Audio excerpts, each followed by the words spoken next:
Hello hi guys दर्शक नमस्ते म धेराचराको तर्फबाट अनि देश विदेश छरेर बस्ने सम्पूर्ण मित्रजनहरूलाई आइमिसी भन्न चाहन्छु है। अनि के छ तपाईँहरूको हालखबर, सन्चै आराममा कुशलै हुनुहुन्छ? म त धेरै समय पछाडि अनि धेरै समय अन्तराल पछाडि पो आउँदैछु च्यानलतिर होइन, किनभने आफ्नो समय आफ्नो व्यस्तताको कारणले गर्दाखेरि आउनै पाइएन। अनि आज पनि एउटा छोटो मिठो रिपोर्टिङ लिएर आएको छु होइन। अनि के छ त यसपालिको यो फागुन 21 को चुनावको माहौल एकदमै दमदार धमकेवाला हुनेछ होइन। थाहा छँदैछ तपाईँहरूलाई होइन। त्यो किन भन्दाखेरिमा हाम्रो नक्खु कारोबारबाट पनि भर्खर रवि लामेछाने निस्किँदै हुनुहुन्छ। अनि मेरो हर्क साम्पाङ पनि आफ्नो क्षेत्र मात्र नभएर पश्चिमी क्षेत्रतिर पनि आफ्नो पार्टीका लागि चुनाव प्रचार प्रसारण गर्दै हुनुहुन्छ होइन। अनि बालेन शाह एकदमै सियालभन्दा पनि बिरालो जस्तै लुकेर चुपचाप लाएर बसिरहेछ होइन। कुलमानजी पनि आफ्नो चुनाव चिन्हसँगै आफ्नो पार्टी प्रतिनिधि अथवा आफ्नो कर्मचारीका रूपमा निर्वाह गर्दै हुनुहुन्छ। सबै नयाँहरू पनि आफ्नो माहौल बनाउँदै हुनुहुन्छ कि होइन। यसपालि बडा ठुलो धमकेदारवाला तोहफा मिल्नेछ एकजनालाई, बढीलाई होइन, धेरैजनालाई होइन, एकजनालाई। कि त नयाँलाई धमकेवाला चुनावको माहौल पाउनेछ, मतदान पाउनेछ, कि त त्यही पुरानोले नै पाउनेछ है। तर नयाँहरू बिच धेरै टुक्रा टाक्री हुँदाखेरि होइन, वाद विवाद हुँदाखेरि होइन, अनि बाँडी चुडी हुँदाखेरि कि त पुरानोले चान्स पाउनेवाला छ, त्यही एमाले काङ्ग्रेस माओवादी जसपा होइन, सङ्घीयताले पाउनेछ, कि त नयाँले धमकेदार इन्ट्री गर्नेवाला छ कि यसपालिको चुनावको माहौल बुझ्दाखेरि चाहिँ होइन। किन भन्दाखेरिमा चुनाव आइसक्यो भनेर पुरानोहरूले पनि त्यत्तिकै बाजी लगाइरहेको छन् होइन, त्यत्तिकै आफू पनि मनमुटाव भइरहेको छन् होइन, प्रसारण भइरहेको छन् होइन। अनि नयाँ त झन्नै भन्नु पर्ला होइन। हर्क साम्पाङ चारै दिशा चारै कुना होइन, उकाली ओह्राली अनि भन्ज्याङ चौतारी अनि त्यहाँदेखि उड्किलातिर चढिराखेको छ होइन। समर्थन गर्नेवाला पनि त्यत्तिकै भेला छन् होइन। भर्खर कारागारबाट निस्केका रवि लामेछानेलाई पनि चितवनमा त्यत्तिकै वेलकम गरिरहेछन् होइन।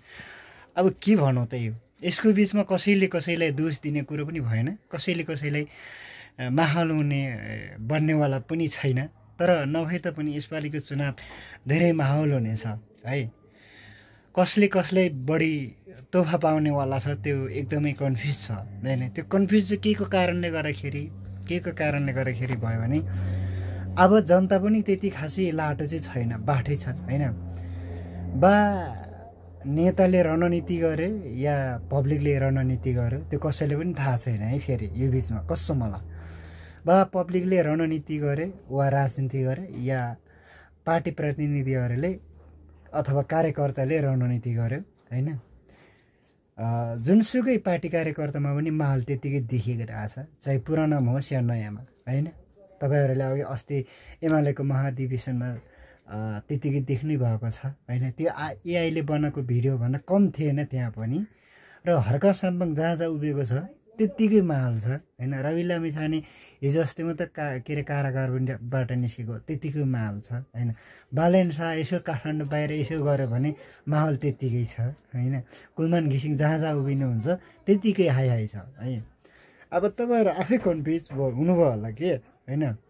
यहाँ पत्रकार मिडियादेखि लिएर रिपोर्टिङ गर्ने व्यक्तिहरूसम्म सबैजना कन्फ्युज छ। आखिरमा यहाँ चाल खेल कसले गर्दैछ कि यहाँ है। यहाँ चाल खेल कसले के अरे बाघचाल कसले खेल्दैछ त नि होइन। यो बाघचालको माहौलमा होइन कसले चाहिँ तोहफा पाउला भन्ने एकदमै कन्फ्युज छ क्या। म आज यही कुराको ग्यारेन्टी अथवा यही कुराको जानकारी गराउन आएको म आज होइन। अरू कुरा हेर्दैछ होइन। अब फागुन 21 गते नै हुन्छ या बैशाखमा हुन्छ। फागुन 21 गते चुनाव नभए तापनि बैशाखमा त हुन्छ यो त ग्यारेन्टी छ होइन। किनभने 84 लाग्दैछ नि त होइन। त्यही भएर एकदम कन्फ्युज छ कि यहाँ आम पब्लिकलाई कन्फ्युज छ होइन, नेतालाई कन्फ्युज छ होइन। पब्लिकलाई कसरी कन्फ्युज छ भने मेरो हर्क साम्पाङको भिजन त्यत्तिकै छ होइन, बालेनको भिजन त्यत्तिकै छ हैन। कुलमानको भिजन त्यत्तिकै छ, एमाले काङ्ग्रेसको पुरानोका दलका भिजन त्यत्तिकै छ। अब पुरानो दललाई चुनेर या नयाँलाई सपोर्ट गर्छ या नयाँलाई झुल्लाएर फेरि त्यही पुरानोलाई सपोर्ट दिने हो कि भन्ने त्यो पिरको त्यो कन्फ्युज छ क्या यहाँ हैन।